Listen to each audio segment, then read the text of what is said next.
Well, welcome to See Here Love, and oh, do we have a show for you today? Because today's theme is called The Hardest. And it came out of many discussions that I've had where it seems that people don't want to do the hard things anymore. Hard things are too hard to do. It seems people want things easy, to do the easy things for quick results, get rich quick, lose weight quick.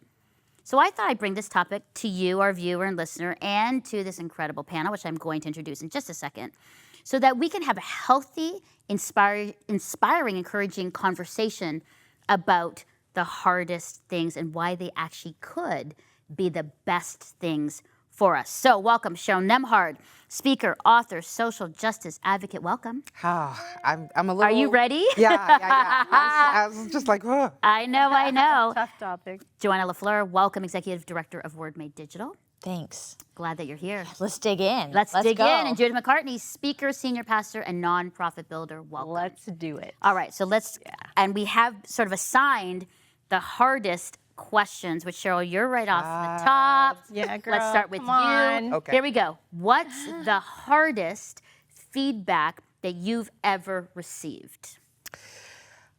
Someone looked me dead in the eye and said, your strong work ethic is not the award you think it is. It actually speaks to brokenness, and you should probably look into that. Whoa. Oh.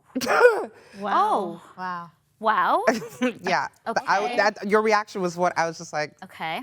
huh? What do I do with this? Yes. So did you feel like I disagree, or you're like I feel I feel Yeah. exposed? Yeah. Instantly, I was like, how dare you? But then I literally was like, what? And they said it again slower.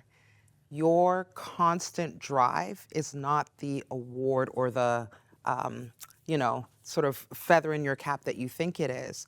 There's something deeper going on that's actually broken. Wow. And I'm just encouraging you to take some time to look into that. That shattered me. Okay. And then it woke me up to a really harsh reality. But wow, what harsh feedback, right? Yeah. Harsh or just hard? Ah. So, and that's the thing. We interpret hard things as like, too much, painful, violent, foreign, not worthy. But it's our instant reaction to push away. But you're right. It's needed. It wasn't harsh at all. It was truth. Yeah. It depends who it comes from, I guess. Yeah. If it was someone who loved you, Yeah. it's different. Yeah. It actually was so loving, Cheryl, because it takes a lot of courage to tell someone that. It does. Yeah. Yeah. So what did you do with it? Because I think it's like, I'm trying to think like if somebody said that to me, Yeah. how would I process it and then come out Yeah. better for it? So I went home with that. It actually kind of changed the rest of my mood for the event that we were doing, and it made me very introspective. And it started me on a journey of obviously deep soul searching, painful self-discoveries about myself, and I was determined to do a massive unlearning of what I had been raised, trained, groomed to be. And it brought a vulnerability in. People that I know, people that even all of you have been like, you're different than when I first met you.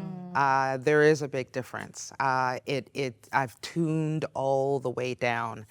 I've brought play into my life. I've brought balance into my life. I have a deeper self, a more grounded self of identity and purpose that's not connected to there's a lot of performance and like an unwillingness. My busyness was also an unwillingness to sit in the pain of my past and my stuff.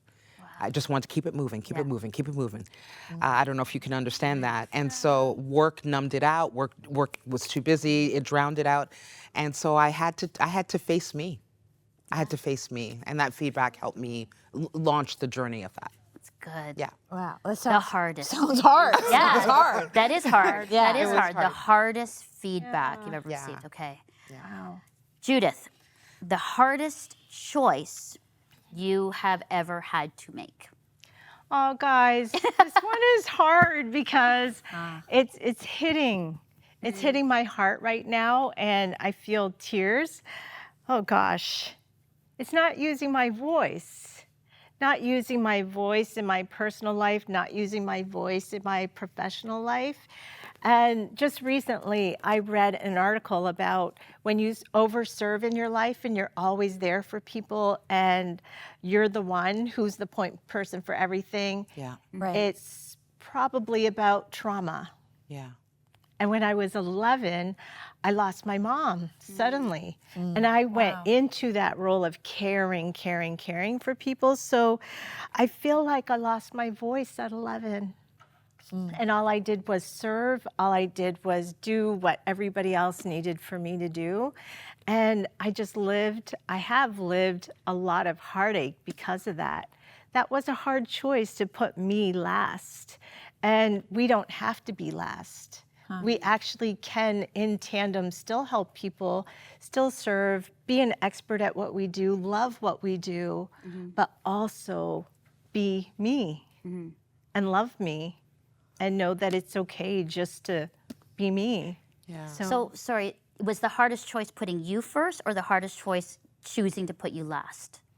I'm trying to understand. Putting me last. So you actually chose to put you last. Yeah. And I thought that was good. Right. And so culture has something to do with it. I come from an Asian culture where it's an honor culture. So when someone older than you, wiser than you, directs you, you actually say yes to it. And that's how I formed a lot of the ways that I've done things. And on top of that, the loss and trauma. So when did you realize, like, I could make a different choice? Yeah.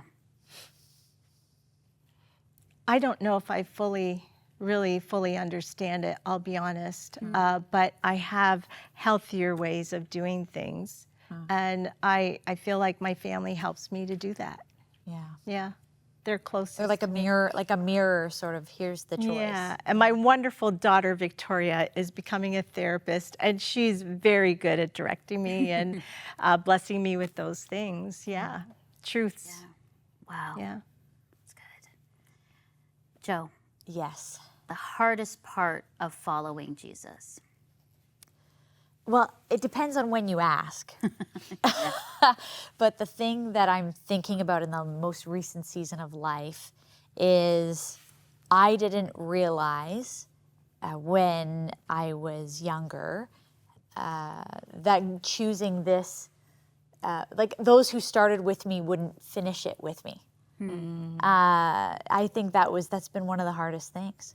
That there's this song that I often think about. That's the song "I Have Decided to Follow Jesus," and the verse that I've been thinking about a lot in the last couple of years in my own social circles, which is that though none go with me, still I will follow. Though none go with me, no turning back, no turning back. And I am really clear about what I am after. And it's been a huge grief to realize not everyone was going to keep going with me. And that doesn't mean everyone has like lost their faith, but it has changed in some ways that are different to the ways I have changed. And people you did like deep, ministry and prayer, and you saw God move in these amazing ways, and it bonds you in a way that's so deep with others. And then to see, many people say, I don't want to go to church anymore, or I don't believe that anymore, or what you believe is problematic in some way, and I have evolved past that. And it's a very soft spot for me. It is very hard. And so in that sense, I'm rebuilding a lot of my faith community right now with new people who I'm going to walk with, but it won't be the same as those OGs who did it from those earliest youth, young adult days. Yeah. It'll be different. Yeah. That's a good question about the hardest about following Jesus. I mean, we're all followers of Jesus. Yeah. Yeah. I would say the hardest, I'm sorry, I'm just going to just jump into this question. Like, Jesus calls you out so much of yourself and all the things that you want, and the sort of selfish way and to the other-centered, loving way. And I know, I mean, I want to be a loving person, but it's hard sometimes. I don't want to be loving. I want to be right. I want to be right, not loving. And that's hard because in a world where we're so polarized and the right is the thing, and I stand by these values and I am right, and you know, the loving thing is the hard thing. And I would say that's one of the hardest things for me as I kind of go, I mean, listen, I want to be a loving person, but it's not always easy. Right. Cheryl, hardest thing about following Jesus? Is to maintain the joy and the love and my hope in him when it's hard, when I don't see my way, when the prayers aren't seemingly answered in the times I need them, when things are spiraling out of control. I find that the choice I have to make is that my faith is not connected in what I receive, ever. My faith needs to be rooted in who God is. And if I could take my eyes off of what he gives me and what he does and what he doesn't do, then I could be a bit more steadier in my walk. That's a good one. Yeah. Judith, what about for you? Hardest? The hardest would be separating ego from really praising and worshiping God. Like, when are we using our ego?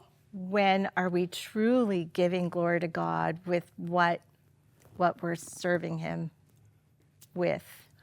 That's hard, because we all can say, oh, it's not about ego, but when we're on a platform even like this, is it about our ego, or is it really truly because God has called us to replenish and to share some goodness with others? Yeah. So it's motivation, right? Yeah, like you're talking about ego, but it's like what absolutely. motivates me to do and love and serve. Yeah, absolutely. And it's the opposite of your natural way. That's right. In every one of the things that we're talking about. It's, you want to go with your people. You want to go with your ego and sense of self. You know, you want to go, like these things we're all describing. Yeah. And what about me that's serving is just about trauma? Yeah. What about me is really truly about the goodness of other people. So I do check myself. I have to check myself. Before you wreck yourself. Yeah. So I like that. Okay, so my hardest that I'm giving to myself was, what is the hardest character flaw, and I say flaw, that you had to confront about yourself? So what was it for you? I gave me the hardest of the hardest questions, just to let you know. Okay. And what that was, the hardest confronting of myself, was that I believed, it's hard to say, but that for many years of my life, I was such a people pleaser that I became a chameleon and became everything that every group and people wanted me to be. And what happened was I was fractured, and I actually was not fully Melinda. If you actually asked me who I was, I would say, who do you want me to be? Right. Who do you say I am? Right. What do you want me to like? How do you want me to present? Wow. And that was a huge learning for me. It's been a hard, challenging journey to confront that flaw in that Melinda. I mean, it's exhausting, first of all, trying to be what everybody wants you to be. My gosh. It also is like being fractured is really hard and sad and lonely. And I really had to confront that hard part. And that came through some therapy and some good friends pointing that out, which was the hardest thing to hear about somebody saying, in love, I say this to you. Wow. Like, you're a chameleon, you're a people pleaser, and you need to kind of stop and be like, who are you? Right. And that's been a long lifetime journey for me to say, this is who I am, and rebuild and figure out, pray, ask people, like, who am I? Who am I created to be? Who has God created me to be? That's good. So hardest, very hard, extremely hard to confront that about your character and know, like, oh, I thought I was okay, but I'm not. And so that was a big one. And how did you receive it? What I mean is a similar question to you, like, because maybe it had been said, but you didn't hear it earlier. Like, what was it that helped you be able to receive it? Because we all, I think, sometimes hesitate giving hard feedback because we don't know if it's even worth our energy. It's courageous to do it. Like, is it even going to be worth our time? Because they may not even hear it.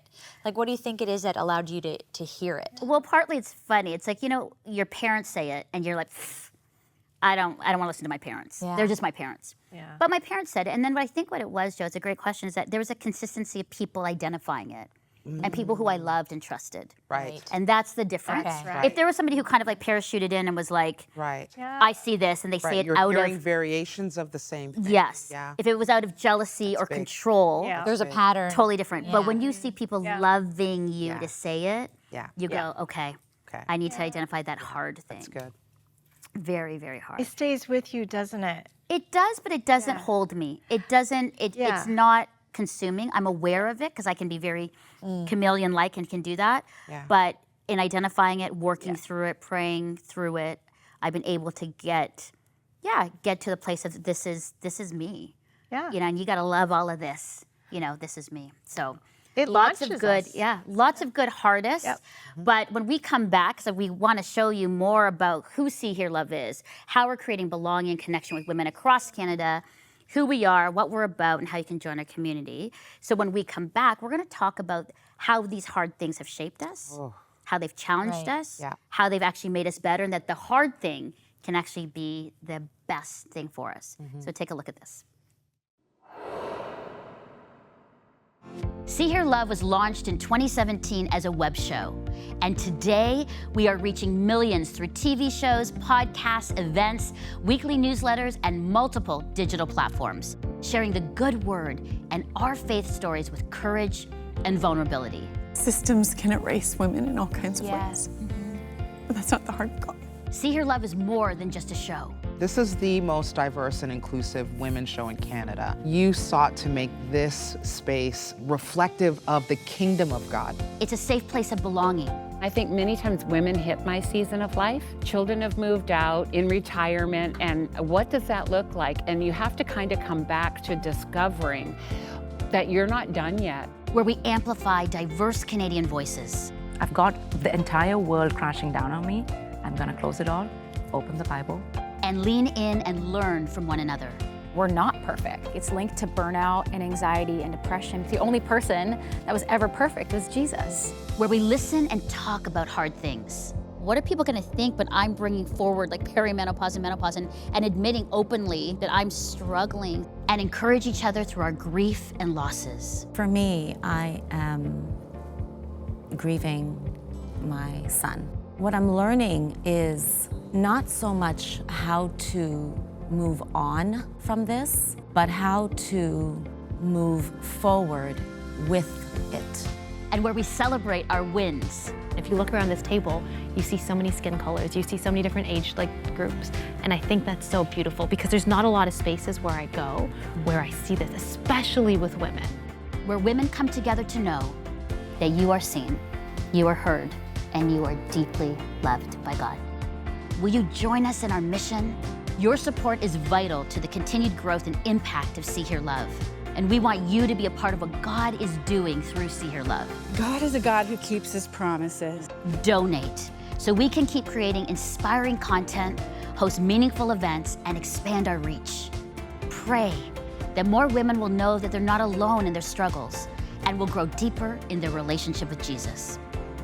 Follow and engage with us on socials so you can be part of a growing and dynamic community. To give, visit seeherelove.com/donate. Join us. We need you.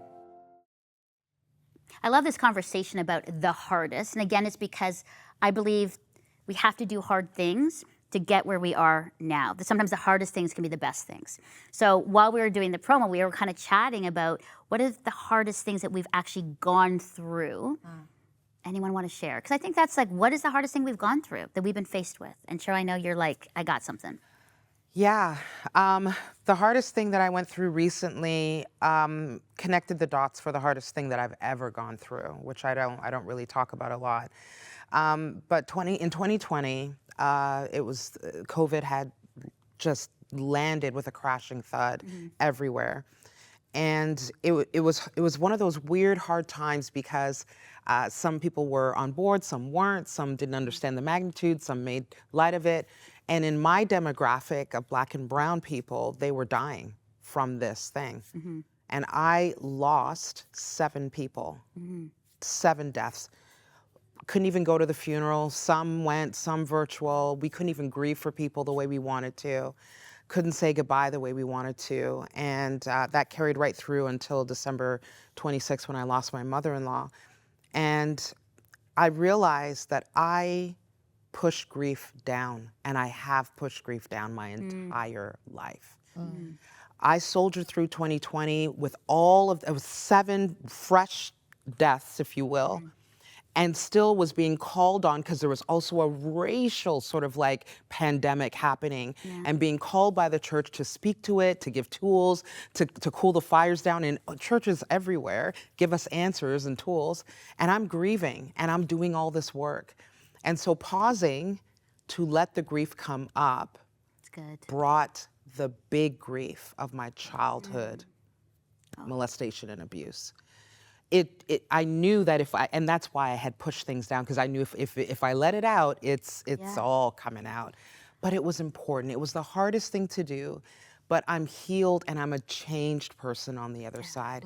It is a powder keg to push and suppress all those feelings. Yeah. Wow. Yeah. Yeah. Thank you for sharing that. Yeah. So the hardest thing turned out to be life-changing for me. So if we could just on the other side look back, we might see the hardest thing as the thing that actually starts healing or helping. And that's good for you to say that, because for some people who are like, I don't want to do the hard Nobody thing. who It's like, wants who wants to? to? Nobody does. But our encouragement is, here we are on the other side. Yeah. We've made it. Right. We've overcome. We've survived. We're here, and we went through the hard thing, and here we are now. Joanne, I know you're like, there's something that I know that. Well, just when you said that, the hard thing and who wants to do the hard thing, it reminded me of this study, if I can go there, a psychologist, sociological study of people who are given a backpack of stuff and asked to estimate how difficult they think a climb up a mountain is going to be. And they measure that in some way. And then the only thing they change they say that, oh, here's this person who's going to walk with you up the mountain. They are not carrying any of your stuff. They're just walking with you. And then they ask you, how hard do you think it's going to be to climb up the mountain? And again, I'm not the expert on the exact how they did the study, but the point is we can appreciate it immediately halved how hard people estimated climbing the mountain would be. And nothing changed about the load on their back. Nothing changed about the mountain. Right. But they had someone walking with them. Oh, that's good. And so I just said, as you said, that nobody wants to go through the hard. No. But there is a big difference between going through the hard thing alone or feeling alone and hard thing with someone who walks with you. A community, a person, a professional, whatever that may be, that walks with you. They can't carry your stuff for you, but they can walk with you and be with you in it. You know, as you say, even with what you were describing, I imagine part of that work was the people who you needed. When you identified, I got to deal with this powder keg, you needed people to walk with you. They couldn't fix it for you. Right. You had to do the work, but they were with you. Yeah. Stood alongside, for sure. Yeah. And imagine for all of us and for our viewers and listeners that, and what you're saying is like the layer of here's kind of like what we're feeling, but there's actually layers upon layers of actually the real issue. Yeah. And the hard things can bring up the real issue. That's right. So that we can actually deal with it. Right. And then this doesn't keep happening. That's right. Our relationships, how we're feeling are all here. And sometimes, a lot of times, we're dealing with this when really we should be dealing with the actual core. So good. The foundation, the actual issue. Yeah. Hardest thing you've gone through? I didn't know it, but it was the loss of my mom. Right. It was. I was 11. And when I lost her, I had a purpose in taking care of my younger brother, my younger sister, a grieving father. And so it showed up as an adult. And so with you as well, it comes up and you have to deal with it. Yeah. And it was so hard that I didn't even know. Maybe, my senses just blocked it out. But here in adulthood, I have children. I have a son who's 30, a daughter who's 26, wonderful people. But it's such a loss not having my mother here to be a part of that and see those wins. Yeah. So I'd have to say, sometimes you become gritty, you become tenacious, but is there a story underlying that? And those those things are good. I've become a winner in a lot of things, but is it at the expense of not understanding the loss of my childhood? Yeah. So, wow. Thanks for sharing that, Judith. yeah. So hard things can be the best things for us? Yeah. Yeah? Because sometimes it feels like it's not and you don't want to, but I just want to land on this for a few minutes before the show ends. But why are the hard things sometimes the best? How is that true for you? I love this question. That's why I jumped in right away. I say this all the time. It is my life mantra. Storms are our greatest teachers. Do not be afraid of the storm. When going through the hard stuff teaches us about ourselves. It teaches us about who God is. Maybe our faith is strengthened. We've drawn closer. We learn to pray. We return to God. Crisis has a way of kind of bringing us back. And also it teaches us about our community. The fact that we can't do life alone and we need people to come alongside. And this is opportunities for them to love and bless and care for us. So let them in during that time. There's some beautiful things, if we change our perspective, that can come out of hard stuff. It's good. Yeah. Some of the hardest things I've gone through, we haven't had time to talk about any of those today in detail, but they have absolutely changed the direction of my life and what I value, how I spend my money, how I spend my time, how I treat other people. It is iron sharpening iron. It is like when we hit against these things that those edges get smoothed off of us. And I hope it doesn't the hard stuff doesn't harden us, but actually like smooths us out a little bit. I think they make me a more compassionate person. I see the humanity in other people and their hardship because I have also had hardship. It makes us be more connected to one another. It's in our vulnerability that we connect. It's not in helping someone else. It's asking for help that we actually make the connection. And I've seen that over and over in the hard stuff of my life. That has connected me. And I love that because we're talking next generation where I'm saying it's easy. Hard is what we stay away from. Hard is not good. Hard is the thing that we run from, but easy, quick is the way to go. What I'm hearing is no, actually the storms makes us more compassionate, more kind, more connected, right? More relatable, more loving, which is what the call of Christ is on us, that we would be known for our love, that we would be known for loving others. And I think I want to just remind people about the hard thing is the good thing. Do the hard thing. That's good. Do the hard thing. Oh, for sure. So thank you. I'm so appreciate that you sharing and the vulnerability and what it takes and what it took. Thank you. Thank you, Joanna and Judith and Cheryl, for just your love and thoughts and your commitment to doing the hard thing and reaching the next generation with this. So thank you. And to you, our viewers and listeners, join our community, sign up for our weekly newsletters, watch past episodes, read inspiring blogs about these things that we're talking about, and get to know our guests, these amazing women, all on our new website at seehearlove.com. And I'd love to hear from you, what you're going through, some of the struggles that you are facing, and how we can pray for you as well. And as you navigate the hard things, the challenging things, the storms of life, always know this, that you are seen, that you are heard, and that you are deeply, deeply loved by God, and that you, my friend, belong. Thanks so much for joining us today. Bye-bye. See Hear Love thanks our partners who make this show possible.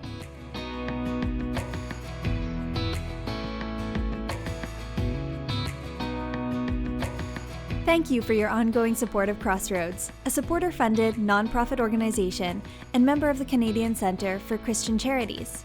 Thanks to faithful people like you, we are able to continue producing See Hear Love.